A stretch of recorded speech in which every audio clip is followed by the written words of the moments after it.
Guten Erev Shabbos, everybody. Ephraim Schwartz here in his very messy office that I haven't seen all week long here in Eretz Yisrael, in Carmiel. And, okay, good. And I haven't seen it because I've been on tours. Because Baruch Hashem, for the first time in a year and 8 months, people are coming back to Eretz Yisrael. And it's been an amazing week going all over the country. I was, this week's Parsha, we talk about Cave Rachel. And I was there in Cave Rachel. And it was Marsa Machpelah. And just north, south. Wow. And it's a great Parsha. It's like a perfect Parsha. Hashem does things perfectly because this week's Parsha is really about the Jews. For the first time, the Bnei Yisrael, for the first time coming into Eretz Yisrael. Yaakov comes with his children, and they're crossing the Yarden, and they're coming into Eretz Yisrael. And I was actually there this week where Yaakov crossed the Yarden. Amazing! And this is really it. This is the first return of Yaakov to Eretz Yisrael. It's the return of Jews slowly coming back to Eretz Yisrael. An amazing Parsha. And I want to share with you just a fascinating story and idea that is just beautiful. You're just going to love this one, right?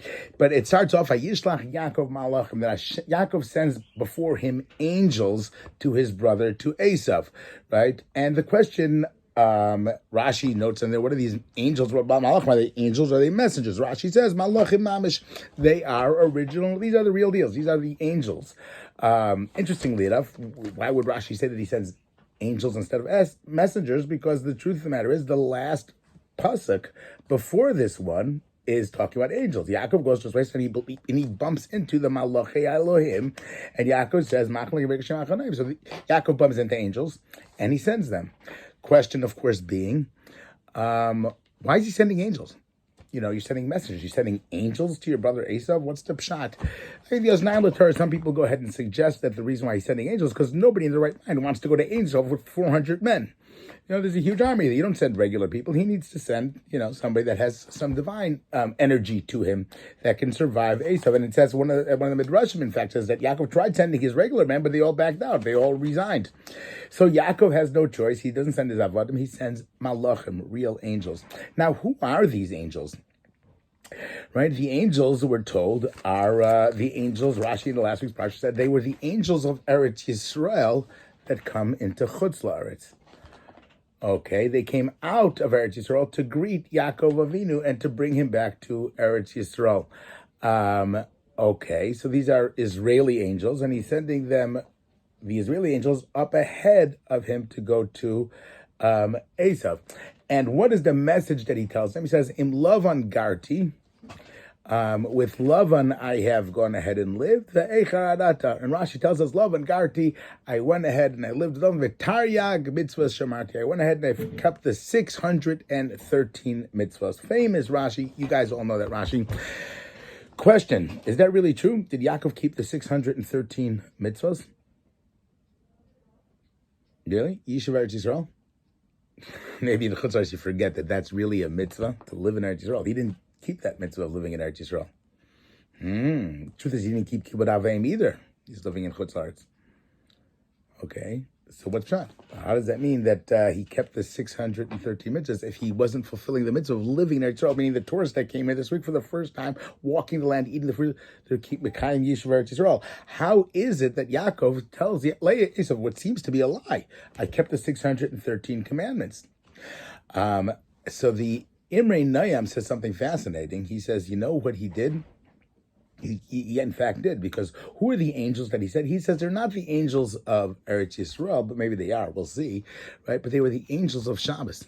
It says every single Shabbos we have two malachim, two angels that come, and we spoke about this in the past. They come home from you on Shabbos, and the good angel tells the bad angel to bless you. It's really the malach of Esav, in fact, we're told. We spoke about this in the past. And it says, so these are the angels that he sent, the angels that came home with him for Shabbos. Okay, and we're told that somebody that keeps Shabbos, it's like he fulfilled all 613 commandments. That's the Imrei Nayam. So therefore, he's sending the angels of Shabbos. He goes, my Shabbos was so great. It's like I kept all 613 mitzvahs, and these angels are that proof of that. Nice. Interesting, beautiful idea, especially about Shabbos, something to keep with you in mind when we're coming home for Shabbos. But I'm going to take it even a step further, an incredible, because this past week was the yahrzeit of the Bas Ayin. Rav Avram may average. And in the past few years, I've seen that it's become a huge thing. Rav Meilach Biederman went ahead and he built this up, that there's so many schools and so many yeshuvas that happen from the side of the Bas Ayin if you make a Suda. And I had tourists, of course, they're here for Eretz Yisrael, they're here for the Bas Ayin. They wanted to go to Tzfas, and I was actually in Tzfas twice by the Bas Ayin's kever this week. And we actually met Rav Meilach Biederman in Miron for Shachris. My tourist was, don't tell him, my tourist was so excited about this because, like, wow, Meilach, I said, listen, who's your tour guide? Who gets here at Meilach, right? So, let me share with you an incredible story about the Bas Ayin. The Bas Ayin on his way to Eretz Yisrael, he left at age 70 from average, and he comes across the sea. It's a difficult journey. And on the way, the Bas Ayin stops off at the house of Rabbi Ephraim Schwartz, one of the great rabbis, and he heard that he was sick, so he goes in to visit him. And the Rabbi Ephraim Schwartz is sitting over there. He turns to him, and he sees the Bas Ayin come into his house, and his face lights up. It's Baruch Hashem, Baruch Hashem. He goes, wow, what's the big Baruch Hashem? What happened? He said, I've been sick and deathly ill. And I knew that the only way that I could get healed is if I drink the water of Eretz Yisrael. That's what could heal me. And I didn't know how I'm going to get the water from Eretz Yisrael over here. He said, but then I see that you're coming here and you're going to Eretz Yisrael right now. You're on your way to Eretz Yisrael. And as you know, the famous Baal Shem Tov, right? Rabbi Nachman says it also. Then got it from the Zayda, the Baal Shem Tov. Right? He says that a man is found where his thoughts are. And if your thoughts, I'm sure, the Rebbe, the Bas Ayin, your thoughts, you're on Eretz Yisrael. So it's as if you're in Eretz Yisrael right now. That's where you're found. And therefore, if you take a glass of water and you make a bracha on it, it's like, I'll be drinking the water of Eretz Yisrael. And sure enough, the Bas Ayin goes ahead and gives him a glass of water. He takes the bracha, makes a bracha on Eretz Yisrael. He gives it to him on the waters of Eretz Yisrael, and he gives it to him. And Rabbi Ephraim drinks the water, and Baruch Hashem, he's healed. Zokt the Bas Ayin, he says, I have a question. It says that the Malachim of Chutz La'aretz of Eretz Yisrael came out to greet Yakov Avinu. He says, and I don't understand, how can the Malachim of Eretz Yisrael leave Eretz Yisrael? How do the holy Malachim, a regular Jew is not allowed to leave Eretz Yisrael, right? Forever, you have certain exceptions, but how can a Jew leave Eretz Yisrael? See, he says, he's beautiful, right? He says that the Malachim, of course, they're not allowed to leave Eretz Yisrael, but the Malachim are going to Yakov Avinu. And Yakov Avinu, where's his thoughts? Where is he? He's in Eretz Yisrael, even in Chutz La'aretz. So the Malachim are still going to Eretz Yisrael in Chutz La'aretz. So they're going there because Yakov Avinu is there, right? Yakov Avinu takes these Malachim. He says that's the pshat in how the Malachim left. Yaakov Avinu takes these Malachim of Eretz Yisrael, and they see Yaakov, right? That his whole Shabbos, his whole Mahuz is really Eretz Yisrael. Every single Shabbos, right? When we come, the Ari HaKadosh went ahead and established that we say Kabbalah Shabbos. You know what Kabbalah Shabbos is all about? It's all about Yerushalayim. Think about L'chadodi, right? What's L'chadodi? Migdash Melech, rebuild the temple. Hisnari, awaken. This Orari, waking us up already. It's the time that we think about the Beis HaMikdash, because on Shabbos we are Le'ela Leila. We're like in Eretz Yisrael already. No matter where we are, every Shabbos we have that taste of Eretz Yisrael. In Eretz Yisrael, I eat a shawarma. I'm eating holy food.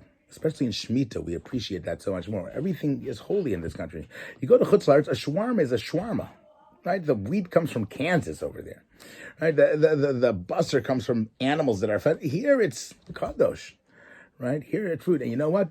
We do that all week long in Eretz Yisrael. But every Shabbos the Yid tastes the food. It's like tasting the food from Eretz Yisrael. It becomes holier. Right, so that is what Yaakov is telling Esav. He goes, every single week he says to the Malachim, he says, it's Taryag Mitzvah Shemaki, because every Shabbos, it's like I did the whole Torah, because I raised it up, I lift up. These Malachim saw it. They saw me come home from shul every week. These are the Malachim that he went ahead and sent. What a Parsha to go ahead and read, where now the gates are slowly, finally opening up to Eretz Yisrael, and people are slowly coming back just to Bnei, like Bnei Yisrael are. And just like Yaakov Avinu, our drive is to come back to Eretz Yisrael. And Mir Hashem, I should see every single one of you back here in Eretz Yisrael very, very soon. Not only will we tour here, but we'll be moving here. And Amir Hashem, the angels should escort us. All of the Asavs and all the Edoms should disappear. And we should be Zeicher to the Geula Shalema. Subscribe to my weekly email, rabbischwartz@yahoo.com. And also, of course, get this weekly WhatsApp group. Have an amazing Shabbos.